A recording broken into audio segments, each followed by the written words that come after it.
নেক্সানোরে আপনাদের সবাইকে স্বাগতম। তো পূর্বের ভিডিওতে আমরা দেখেছিলাম সেলের কিছু কাজ। তো আজকে আমরা আরো কিছু কাজ দেখব।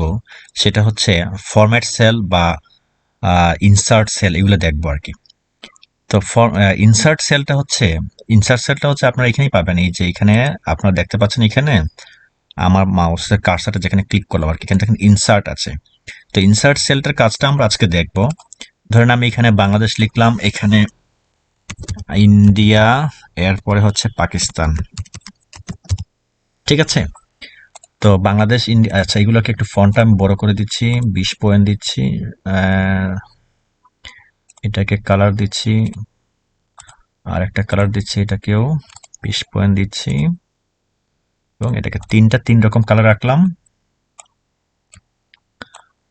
আচ্ছা, এবার ধরুন আমরা বাংলাদেশ এবং ইন্ডিয়ার মাঝখানে অথবা ইন্ডিয়া পাকিস্তানের মাঝখানে শ্রীলঙ্কাকে আমরা ইনসার্ট করব। শ্রীলঙ্কা দেশটাকে আমরা ইনসার্ট করব। সেক্ষেত্রে আমরা